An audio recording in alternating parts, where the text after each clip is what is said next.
आकाशवाणी भोपाल से प्रस्तुत है देवास जिले की चिट्ठी। आलेख नितिन गुप्ता। वाचन स्वर दीपा सिंह।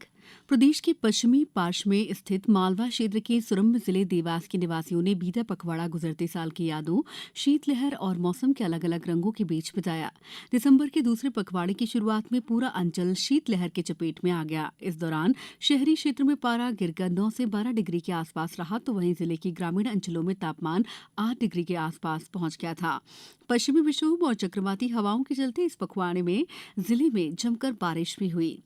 देवास जिले में केंद्र सरकार द्वारा चलाई जा रही जन कल्याणकारी योजनाओं का लाभ आम जन तक सुलभ रूप से पहुंचाने और योजनाओं की जानकारी देने के लिए विकसित भारत संकल्प यात्रा का आयोजन किया जा रहा है। गांव-गांव तक जाकर आम नागरिकों को कल्याणकारी योजनाओं का लाभ देने के साथ ही उन्हें लाभ लेने के लिए प्रेरित भी किया जा रहा है।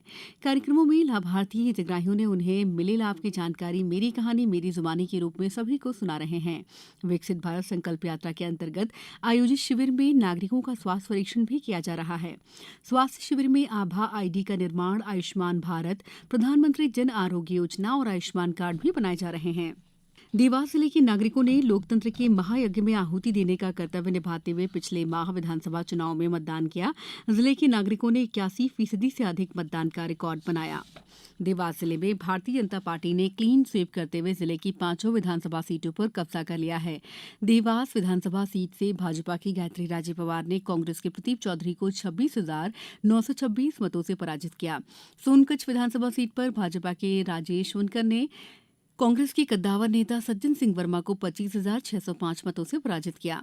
हाट पिपलिया विधानसभा सीट पर भाजपा प्रत्याशी मनोज चौधरी अपने निकटतम प्रत्याशी कांग्रेस के राजवीर सिंह बघेल से 4,142 मतों से विजयी रहे।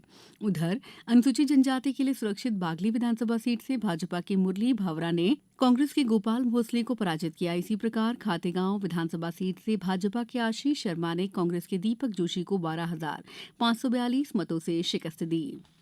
जिले में पिछले दिनों भारतीय मानक ब्यूरो ने विशेष अभियान के अंतर्गत सरकारी कार्यक्रमों और योजनाओं के लिए भारतीय मानकों का उपयोग करने के लिए संवेदीकरण कार्यक्रम का आयोजन किया गया। कार्यक्रम में जिला देवास के सभी जनपद पंचायत से आए हुए सरपंच और सचिवों ने भाग लिया। जिले में राष्ट्रीय स्वास्थ्य कार्यक्रम के तहत गत दिनों बुजुर्गों के स्वास्थ्य की देखभाल के लिए श्रमाशय वृद्धाश्रम में स्वास्थ्य शिविर आयोजित कर हृदय रोग, उच्च रक्तचाप और मधुमेह से बचाव के प्रति जागरूकता के साथ साथ पौष्टिक आहार और जीवन शैली में परिवर्तन के लिए परामर्श देकर वृद्धजनों का स्वास्थ्य परीक्षण किया गया। देवास जिले में नेहरू युवा केंद्र देवास द्वारा गत दिनों जल शक्ति अभियान के अंतर्गत कार्यशाला का आयोजन मां जिनवाड़ी लॉ कॉलेज में किया गया।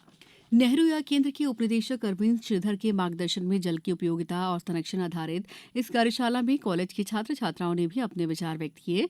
जिले के सभी न्यायालयों में विगत दिनों वृहद स्तर पर इस साल की चतुर्थ नेशनल लोक अदालत का आयोजन किया गया। सचिव जिला विधिक सेवा प्राधिकरण निहारिका सिंह ने बताया कि जिले में सभी न्यायालयों के 5,509 लंबित प्रकरण और 3,681 प्री लिटिगेशन के प्रकरण रखे गए।